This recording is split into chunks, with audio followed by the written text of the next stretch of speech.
quando a gente começa a pensar sobre a igreja e o que é a igreja e como a igreja deve se comportar e quais as suas ações, reações no mundo, eu acredito que eu falo com pessoas aqui, eu já disse isso, é apenas para a gente recapitular, que tem uma ideia, nós temos uma ideia sobre os mais variados assuntos na nossa vida. Nós temos ideias mentais de como nós gostaríamos que as coisas fossem, de como nós gostaríamos que a vida estivesse. Nós temos ideias mentais de como seria o local ideal para morar, a esposa ideal, o marido ideal. Nós temos ideia de como seriam os filhos ideais. Nós temos ideias de como seria a cidade ideal, o carro ideal. E nós temos ideias mentais de como seria a igreja ideal. Para eu congregar, para eu exercer meus dons e talentos, para eu exercer ministério. A igreja ideal para eu ser abençoado e também ser abençoador e assim por diante. Uma das ideias mentais que nós temos com relação à igreja é que a igreja seja como uma grande família. Aliás, a Bíblia diz em Efésios capítulo 2, versículo 19, assim que já não sois estrangeiros, nem forasteiros, mas concidadãos dos santos e da família de Deus. Para algumas pessoas, a igreja é uma família. E quando nós temos essa ideia de igreja como família, a gente já pensa num lugar de comunhão, um lugar de aconchego, um lugar de ser bem-quisto, de ser aceito com as minhas falhas e os meus defeitos. Gente, se tem um lugar onde as pessoas nos aceitam com os nossos defeitos e com as nossas qualidades, é na família. É na família. E é exatamente na família onde a gente se manifesta exatamente como a gente é. Na congregação de fé, a gente consegue dar uma disfarçada. No ambiente de trabalho, a gente consegue dar uma disfarçada. Mas na família, não dá para disfarçar. Na família, a gente se revela realmente quem a gente é. E a gente, com a convivência na igreja também, a gente acaba conhecendo as pessoas.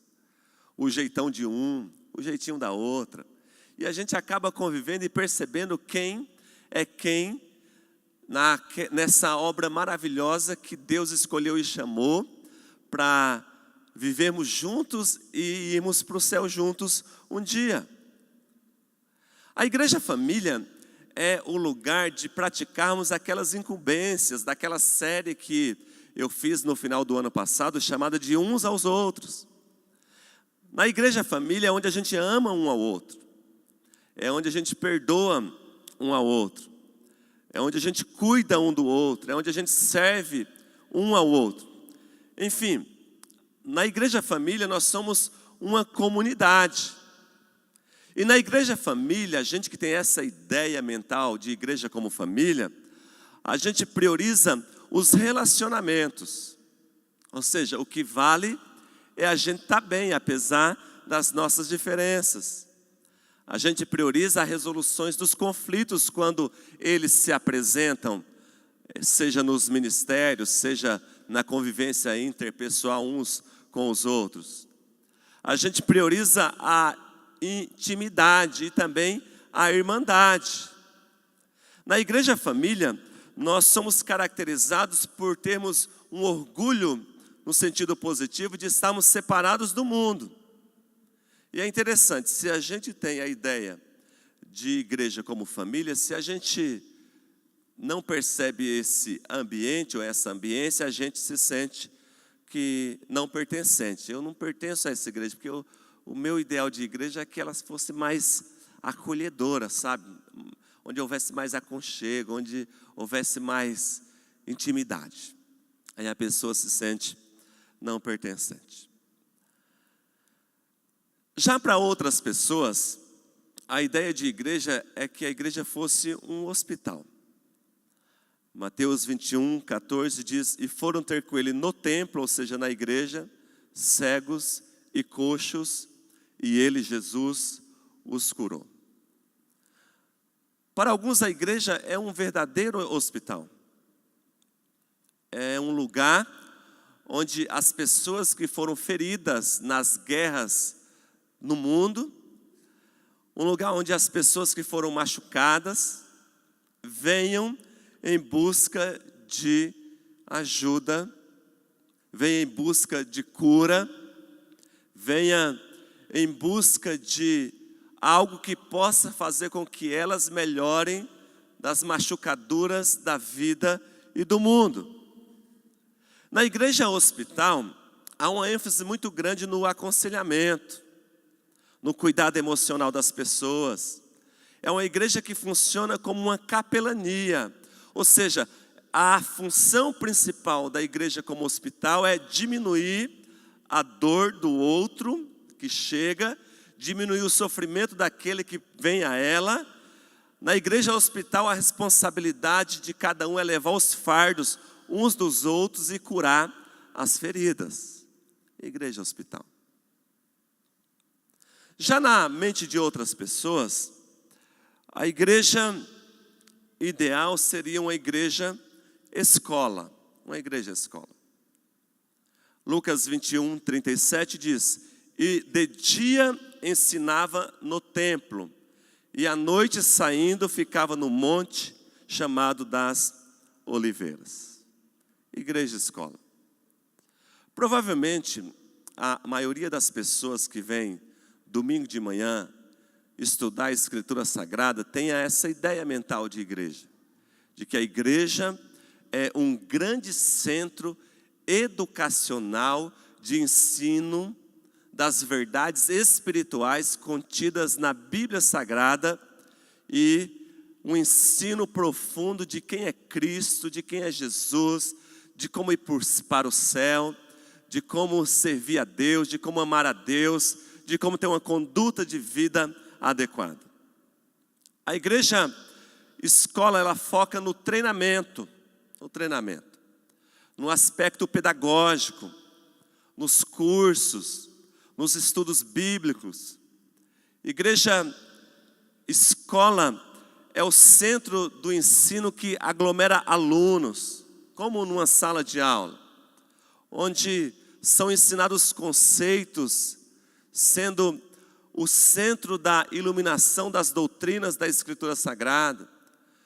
Na igreja escola, a gente começa a debater a partir da Bíblia sobre as complexidades da vida, porque, irmão, irmã, a vida é complexa, não é? Ou se tem algo que a gente olha assim e percebe é a complexidade da vida humana. A minha, a sua, a de todos nós aqui é complexa. Então, se a gente tem uma igreja como modelo escolar, a gente debate a partir da Bíblia, a partir das experiências pessoais, a partir do nosso nível de conhecimento teológico e de vida a respeito das complexidades da vida humana. Para a igreja escola, o cristianismo tem a ver com o conhecimento das doutrinas certas, com a ortodoxia certa, com a ortopraxia correta. Ou seja, quanto mais você conhece, melhor cristão você será. E a gente não diz constantemente isso. Se você quer ser um bom cristão, você tem que conhecer a Bíblia, você tem que ler a Escritura Sagrada, você tem que se dedicar a ela. Ou seja, mentalidade de igreja e escola. Ou seja, quanto mais eu sei, melhor eu vou ser como um cristão. Já para outras pessoas, a igreja é um grande exército. É um grande exército. E tem um texto em Efésios, capítulo 6, que retrata bem essa ideia de igreja como exército. Do 11 ao 17 diz assim: revesti-vos de toda a armadura de Deus, para que possais estar firmes contra as astutas ciladas do diabo.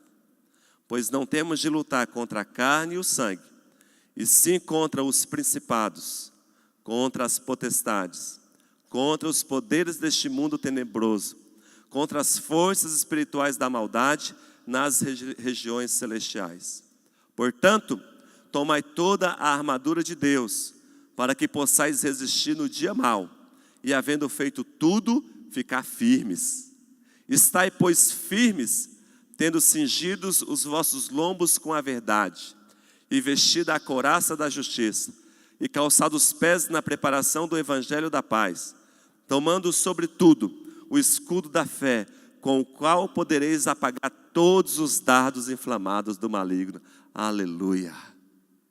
Igreja, exércitos. Para nós que temos a igreja como um exército, nós estamos engajados em um constante ritual. Estamos constantemente lutando. Você encontra a pessoa na rua e pergunta: como é que você está? Estou lutando. Como é que está a vida? Uma luta, uma batalha. Porque, na verdade, a nossa vida é marcada por constantes lutas. A gente batalha. O nosso general é Cristo. Nós somos soldados do exército celestial. Irmãos, a igreja, exército, está sempre em alerta. Sempre em alerta. Porque o inimigo, ele está sempre ao derredor. Então a gente tem que estar sempre em alerta contra as ciladas do adversário. Em alerta nos cultos. Em alerta nas orações. Em alerta na nossa atitude confrontadora contra o mundo, contra o pecado, contra a tentação, contra os ataques do inimigo contra nós como igreja.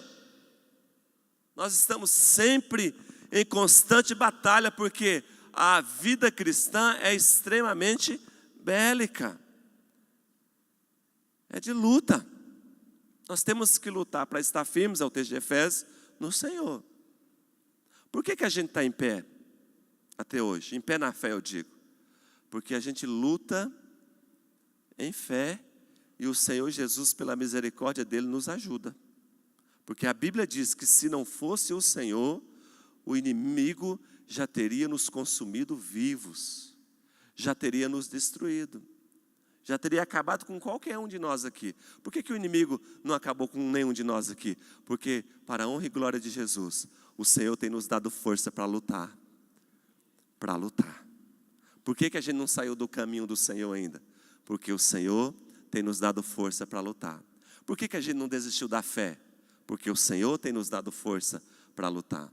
Por que a gente tem essa expectativa de que em Cristo Jesus nós vamos para o céu um dia? Porque o Senhor nos tem dado forças para lutar. E a minha oração é que Deus continue te fortalecendo. Amém? Que Deus continue te fortalecendo. Para outras pessoas, a igreja é social. Mateus capítulo 25, versículo 35 a 36 diz: porque tive fome e deste-me de comer. Tive sede e deste-me de beber. Era estrangeiro e hospedaste-me. Estava nu e vestistes-me. Adoeci e visitastes-me. Estive na prisão e foste-me ver. Igreja social. A igreja social tem uma especialidade, que é o serviço à comunidade. A igreja social abre portas para organizações que valorizem o serviço. A ação social e o engajamento nos problemas da cidade ou da comunidade local é alvo prioritário de quem tem a igreja como alvo social. A igreja social vive para fora, vive para a necessidade das outras pessoas. Se a gente começar a pensar à luz da Escritura Sagrada, a gente percebe claramente que Deus, ao idealizar a igreja, foi um Deus muito sábio.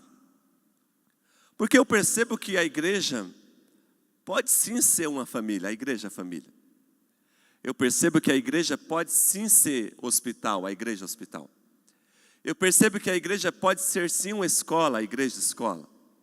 Eu percebo que a igreja pode ser sim exército, a igreja exército. E percebo também que a igreja pode sim ser a igreja social. O que a gente precisa entender é que, independentemente da minha ideia mental de como seja a igreja ideal, eu preciso saber que Deus quer que a igreja se engaje nesses 5 pontos importantes.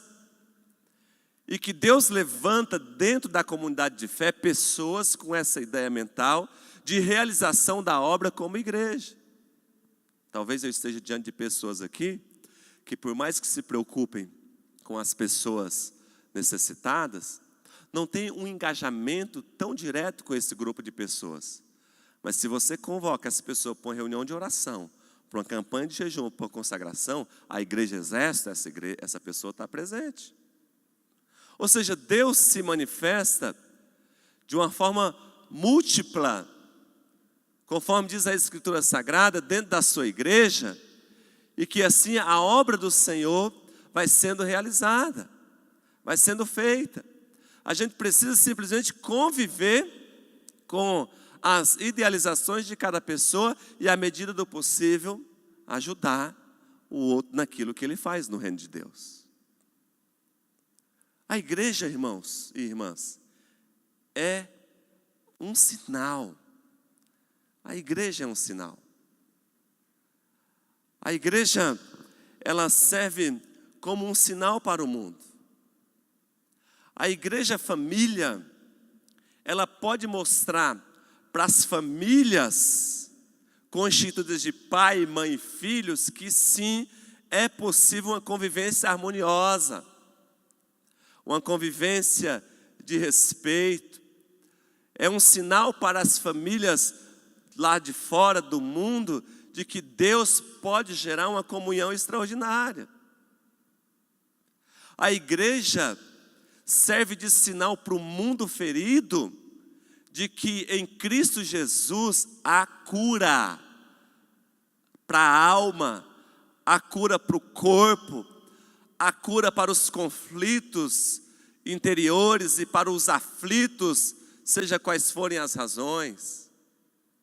A igreja, ela é um sinal de que é possível aprender a viver uma vida nessa terra de acordo com os princípios da Bíblia Sagrada e aprender a praticar aquilo que Deus nos pede que a gente esteja praticando.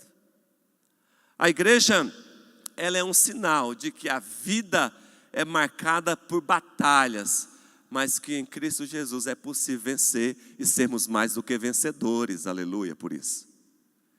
A igreja é um sinal de que a gente pode ajudar os necessitados.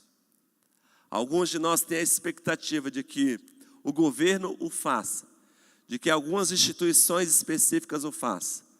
Mas eu olho para a Escritura Sagrada e vejo Deus pedindo, a gente tem que ser o sinal de que a vida do outro pode ser melhor. A igreja é um sinal. E como sinal, a igreja exerce um papel restringidor, ou seja, um papel que diminui, um papel que limita a corrupção do mundo. E aí entra uma analogia extraordinária que Jesus faz, ao dizer que a igreja é o sal da terra, o sal da terra. A igreja é o sal da terra. Eu sou o sal da terra. Você é o sal da terra. Porque todas as vezes que a gente se refere à igreja, a gente pode estar se referindo à igreja universal, que é a igreja de todas as épocas, do passado, do presente e do futuro. A gente pode estar se referindo à igreja denominação, no nosso caso, presbiteriana independente. A gente pode estar se referindo à igreja local, aqui a IPI de Biporão Espaço Vida. E a gente pode estar se referindo a mim, como pessoa. A igreja é o sal da terra. Esses dias conversando com uma pessoa sobre isso, ela disse assim, pastor, mas tem gente que é sal grosso.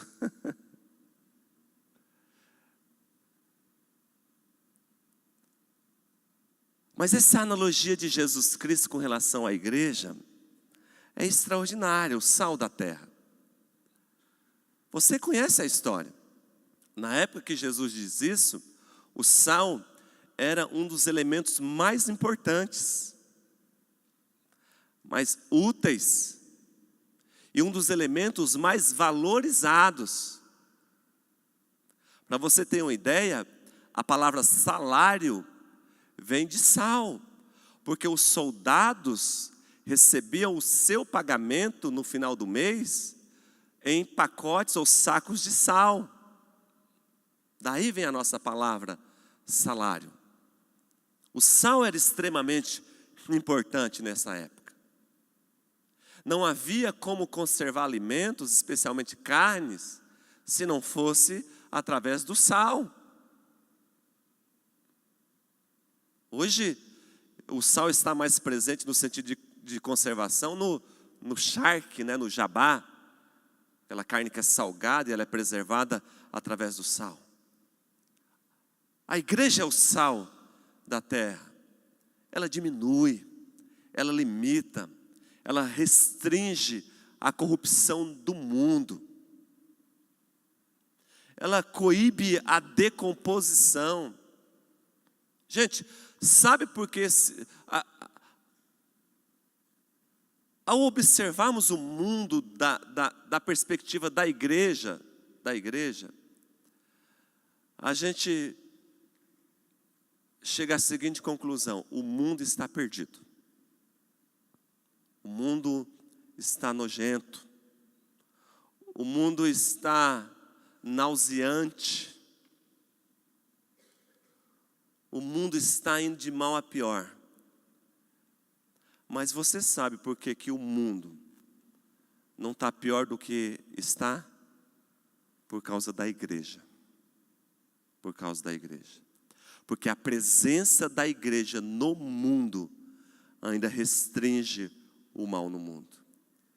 Coíbe a decomposição. Preserva da corrupção. A igreja como sal no mundo é quem dá sabor.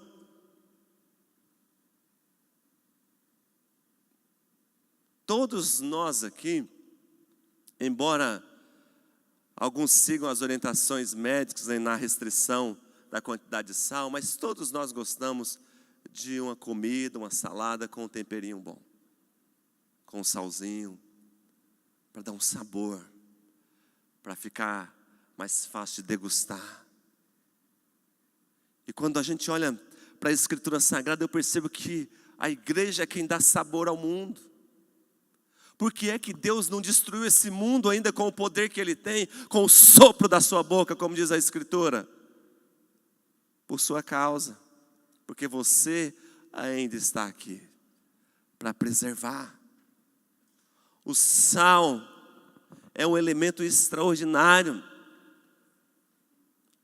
Sem a presença da igreja aqui, o mundo ia se tornar um ambiente insuportável para se viver. A igreja é o grande sinal moral para o mundo. Você já parou para pensar porque quando um irmão peca, a gente se assusta? E quando um mundano peca, a gente não se assusta? Quando, por exemplo, um político, conhecido nacionalmente, é envolvido em um escândalo de corrupção, e a imprensa diz que ele era evangélico da denominação tal, a gente fica abismado.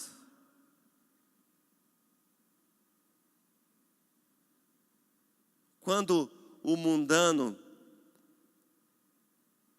comete maus tratamentos contra os filhos, o que é casado ou casada trai o cônjuge, quando dá desfalque na empresa, quando o mundano faz isso, a gente tem a conotação correta bíblica que é errado, mas não nos choca tanto do que quando alguém que frequenta uma igreja, seja A, B ou C, faz. Por quê? Porque a igreja é o grande freio moral, é o sinal moral do mundo. É o sinal moral do mundo.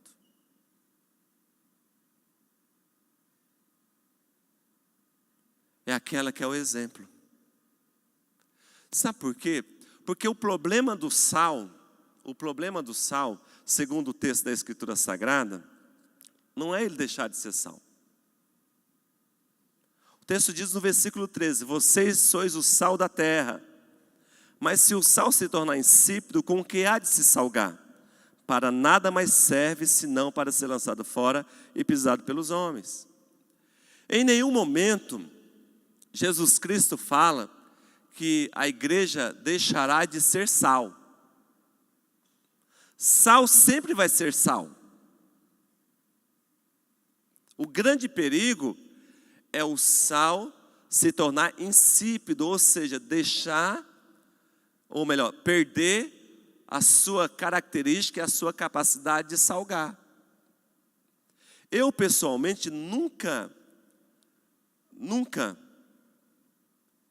vi ou provei um sal insípido, um sal sem o sabor salgado. Alguém aqui já provou o sal sem o sal? Quem já provou? Só é uma curiosidade minha agora. Alguém já provou o sal sem ser sal? Não mesmo? Eu também não, nunca. Nesses meus 42 anos de vida, nunca provei um sal que não fosse salgado. E eu comecei a pensar a respeito disso. Por que será que o sal, sem ser salgado, nunca chega na nossa mesa? Seja no restaurante, seja na nossa casa, seja quando a gente vai almoçar na casa de um irmão. Por que nunca há na mesa um sal insípido? Por que os supermercados não vendem sal insípido? Jesus responde: porque o sal insípido não serve para nada. Ou seja, há uma logística de distribuição empresarial dos produtores de sal, em que o sal insípido não vem até você. Ele é separado, é descartado e é jogado fora, porque não serve para o consumo. Então eu corro o risco de deixar de ser sal? Não. Eu corro o risco de deixar de ser igreja? Não. Mas eu corro o risco de perder as minhas características principais para as quais Deus planejou que eu vivesse e que eu tivesse, que é ser sal. Perde a qualidade. Ou seja, eu corro o risco de, como igreja, de deixar de ser relevante, de deixar de ser influenciador, de deixar de ser impactante, de deixar de ser transformador. Eu corro o risco de deixar de coibir a decomposição, corro o risco de não mais se preservar da corrupção, corro o risco de não mais dar sabor. Porque uma das funções do sal também é dar sede. Ou seja, a igreja como sal precisa mostrar ao mundo que Jesus Cristo é real e verdadeiro, a tal ponto delas terem sede do Senhor. A gente precisa salgar tanto o mundo aí fora, com a nossa fé, com a nossa prática, com a nossa vivência, de maneira tal que as pessoas digam o seguinte: eu tenho sede desse Deus que você tem, eu quero conhecer Ele mais. Sal da terra.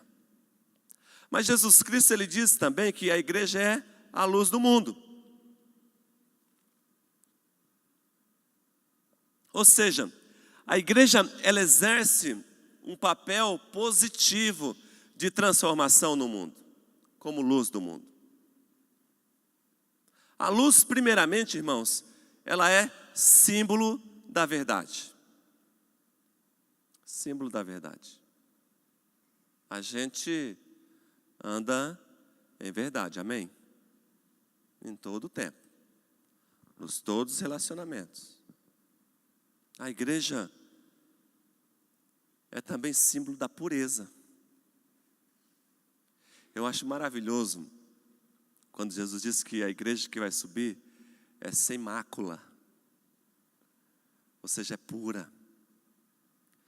Eclesiastes diz que em todo tempo sejam alvas as tuas vestes e nunca falte o óleo sobre a sua cabeça. Ou seja, vestes brancas. Senhor, e esses quem são? Com vestes brancas e palmas nas mãos. São aqueles que vêm da tribulação e lavaram as suas vestes no sangue do Cordeiro. Não é interessante que o sangue do Cordeiro purifica as nossas roupas? Lembra de outra passagem? Eu não lembro o texto agora. A Vilminha deve lembrar, porque a Vilminha e Bíblia são assim, ó. Quando um homem é entrado na casa, num banquete, numa festa, e alguém pergunta: como você entrou aqui se você não está com as vestes adequadas? E depois ele é tirado da festa. Ou seja, pureza de pensamento. Sabe aquela ideia que a gente diz: olha, fulano de tal tem a mente suja. Pureza de pensamento, pureza de pensamento. Pureza de coração, pureza de coração. Pureza de atitudes, pureza de convivência. Irmãos, eu tenho certeza que cada um de nós aqui quer ir para o céu. E tenho certeza de que se andarmos por fé em Jesus, iremos todos para o céu, amém? Eu sei que estou diante de pessoas aqui que têm procurado purificar a vida. Somos a luz do mundo, ou seja, luz é símbolo de vida. A igreja é um sinal como sal, é um sinal como luz. A luz clareia para mostrar direção. Ninguém caminha no escuro. A gente só caminha enxergando para onde a gente vai. O mundo jaz em trevas, jaz no maligno, caminha em direção à eternidade sem Deus. O mundo jaz no maligno. Gente, quanto mais a gente acessa a internet, quanto mais a gente assiste televisão, quanto mais a gente caminha pelas ruas da cidade, a gente percebe que o mundo não tem direção. Mas você, como luz do mundo, como igreja, você tem direção. Quer ver? Quem está indo em direção ao céu aqui diz amém. Está vendo? Você tem direção. Tem muita gente que não tem direção, mas nós podemos iluminar o caminho dessas pessoas. Gente gelada, gente fria, emocional, espiritualmente, a luz esquenta, aquece no frio, gera vida através da fotossíntese e assim por diante. Você é a luz do mundo. Então resplandeça a vossa luz, ou seja, você é sinal. Você é sinal. A igreja é também sinal de esperança. O mundo está desesperado. Assassinatos, estupros, roubos, drogas, divórcios, fome, guerra, dor, sofrimento, catástrofes, secas, enchentes, rompimentos de barragens, incêndios. O mundo está desesperado. Desesperado, desesperado. Então a igreja é um sinal de esperança. Não precisa ser um sinal de esperança. Não deve ser um sinal de esperança. Mas é um sinal de esperança. é um sinal de esperança. E no desespero do mundo, a igreja se apresenta como esse sinal de esperança. Se bem que, na verdade, a nossa esperança como igreja é o Senhor Jesus Cristo. Mas a esperança do mundo somos nós, a igreja, que pode trazê-los a Jesus ou levá-los Jesus a elas. Independentemente se a gente vai trazer as pessoas a Jesus ou levar Jesus às pessoas, o importante é que esse encontro aconteça, amém? O importante é que esse encontro aconteça. Por que a igreja é um sinal de esperança? Porque ela é indestrutível. A igreja é um sinal de esperança porque ela é indestrutível. Indestrutível. Impérios antigos considerados indestrutíveis, grego, romano, persa, o Império Babilônico, multimilionários. Quem poderia imaginar que eles seriam destruídos, evaporados? Mas aconteceu. Sabe por que a igreja é indestrutível? Mateus 16:18 responde: edificarei a minha igreja e as portas do inferno não prevalecerão contra ela.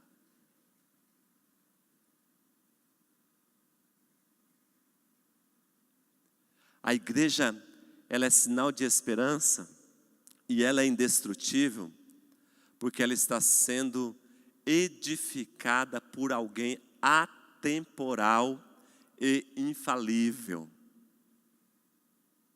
Se a igreja fosse obra humana,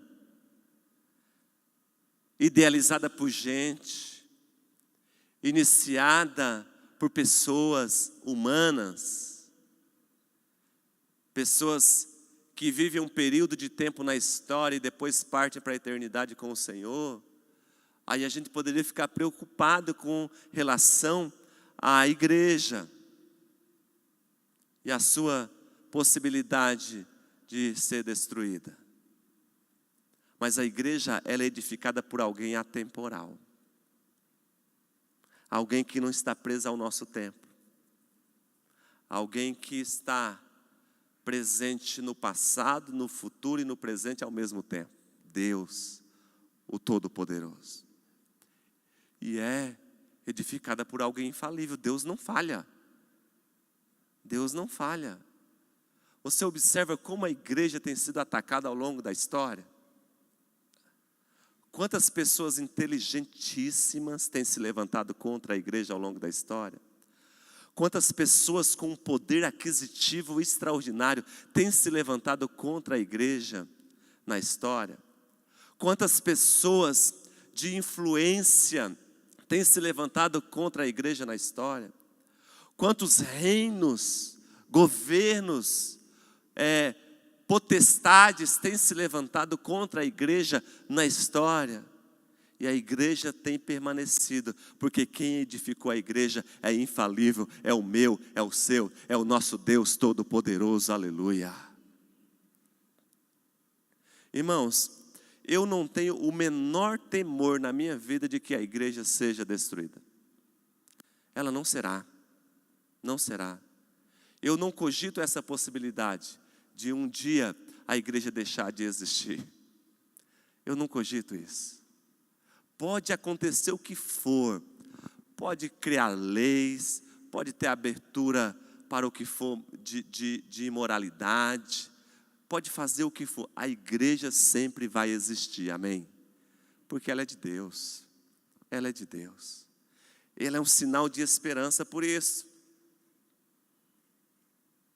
Deus não vai permitir que a igreja seja destruída, porque há um Deus Todo-Poderoso que a recria de geração a geração. Há alguém que a recria de século em século, alguém que a regenera de tempo em tempo. É Jesus, o Senhor e Salvador e sustentador da igreja até o fim dos tempos. Por exemplo, quantas pessoas viveram como igreja há 200 anos atrás, e partiram com o Senhor e a igreja permanece. Quantas pessoas viveram como igreja há 1000 anos atrás e a igreja permanece, partiram para o Senhor. Nós que estamos vivendo hoje que como igreja, um dia vamos estar com o Senhor, e essa é a nossa esperança, expectativa, quando o Senhor vier, e a gente vai passar, mas daqui 100 anos, a igreja vai continuar, seja aqui na terra, ou seja no céu, com o arrebatamento da igreja, a igreja vai existir por toda a eternidade, aleluia por isso. A igreja é sinal de esperança, é sinal de esperança. É sinal de esperança para esse mundo. É sinal de esperança. Havia um menino pequeno, menos de 10 anos, que morava numa cidade muito grande dos Estados Unidos, e ele se perdeu. Ele saiu de casa e foi andando nas redondezas, e quando viu, ele se perdeu na cidade. E aí um taxista percebeu que ele estava perdido e perguntou onde ele morava. Ele não sabia o endereço. E o taxista começou a rodear com ele pelas ruas da cidade para levá-lo para casa, para ver se ele reconhecia. Aí de repente ele viu à noite uma cruz enorme acesa, E ele disse para o taxista: me leve para aquele lugar, me leve para a igreja, porque eu moro perto daquela igreja. Ou seja, ele viu o sinal. A igreja é um sinal de esperança para quem está perdido. Que as pessoas da cidade de Biporã possam dizer nas suas famílias: me leve para aquele lugar, porque se eu estiver naquele lugar, eu não estarei mais perdido. Me leve para aquela igreja, porque se eu estiver naquela igreja, eu não estarei mais perdido. Me leve para aquela igreja, porque naquela igreja eu sei que eu encontro o caminho para casa. A igreja é sinal de esperança. Quem chega aqui encontra o sinal para casa, o sinal para o céu, o sinal para a eternidade em Deus. A igreja é um sinal de esperança. A igreja, ela é sinal de esperança porque nela, na igreja, há gente que ama. E não existe esperança maior e melhor do que viver com pessoas que amam num ambiente de amor. Porque o mundo não ama. O mundo é egoísta, é cada um por si. Pensa no seu ambiente de trabalho, como é difícil se as pessoas lá não forem cristãs. Pensa na sociedade, no contexto. Não tem amor não, gente. E é um sinal também dos tempos. Por se multiplicar a iniquidade, o amor de muitos esfriaria. Mas a igreja, ela é um sinal de esperança, porque aqui tem gente que ama. Tem gente que ama. E se a gente for pensar bem, por mais que a gente tenha as nossas diferenças, por mais que a gente não concorde em alguns pontos, a gente sabe que no fundo, por causa de Cristo, a gente se ama. Por causa de Jesus, a gente se ama. Então a igreja é um sinal de esperança por causa disso, porque aqui na igreja tem gente que ama. Gostou, né, irmão? Amém. Esperança. A igreja, ela é um lugar de esperança, um sinal de esperança para o mundo, porque aqui, na igreja, tem gente que perdoa. Tem gente que perdoa. Quando a gente observa o mundo lá fora, o mundo não perdoa uns ao outro. As pessoas do mundo saem no braço. As pessoas no mundo vão para a bala. Literalmente, olha as notícias, olha os noticiários. Por que vão para a bala, gente? Porque não perdoa. Por que não conversam? Porque não perdoa. Mas a igreja, ela é um sinal de esperança porque aqui tem gente que perdoa. Tem gente que perdoa. Quantas vezes você já precisou pedir perdão para alguém aqui? Quantas vezes você já precisou receber o perdão de alguém aqui? Por causa de Cristo, nós temos uma convivência onde é constante a necessidade de um perdoar o outro. Por quê? Porque não somos perfeitos. O dia que a gente se tornar perfeito, Deus nos leva, como fez com Enoque, leva para o céu. Por que a igreja ainda é um sinal de esperança para o mundo? Porque aqui há pessoas que têm a reconciliação como base. Porque o amor e o perdão, quando praticados em fé, gera reconciliação. Irmãos, e fala sério, todas as vezes que a gente se reconcilia com alguém, quantos quilos a gente tira de peso do nosso ombro? Você já percebeu isso? Você já teve algo com alguém que você precisou ir lá conversar, esclarecer? Hã? Pois é, aí ó. Exatamente, reconciliação. Pois é, não. Sim.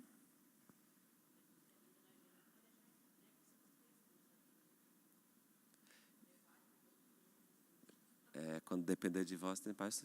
Imagina a Trindade lá em desentendimento. O Pai, o Filho e o Espírito Santo. Imagina o Espírito Santo emburrado do lado, falando para o Deus Pai, fala para Jesus não conversar comigo uns 3 meses. Surreal. Reconciliação. Por que a igreja é um sinal de esperança para o mundo? Porque aqui tem gente que evangeliza. Tem gente que evangeliza. Alguns falando, outros demonstrando, mas a gente é um sinal para o mundo. Por que a igreja é um sinal para o mundo? Porque aqui tem gente que ora. E esse sinal, para o mundo, é muito importante. Sabe por quê? Porque o mundo não sabe o que é oração. O mundo não sabe da importância da oração. O mundo não entende por que a gente ora. Mas quando a gente ora, a gente mostra para o mundo que a gente depende, não das nossas forças, da nossa capacidade, mas a gente depende de alguém que é maior e melhor que nós, que é Deus. As pessoas não entendem por que é que você ora. Mas quando você ora, você serve de sinal para o mundo. E mais, quando as pessoas da sua convivência perceber que você ora, quando elas precisarem de algo, quando elas não estiverem bem, elas vão te procurar. Elas vão te procurar. Elas não vão procurar um amigo festeiro, elas não vão procurar aquele que está só na bagunça, elas vão procurar aquele que ela percebe uma seriedade com Deus. É você que elas vão procurar. Por que a igreja é um sinal para o mundo? Porque aqui na igreja tem gente que é santa, tem gente que é santo, gente que se separou do mundo, gente que se separou do pecado, gente que se separou e tem lutado para estar firme no Senhor.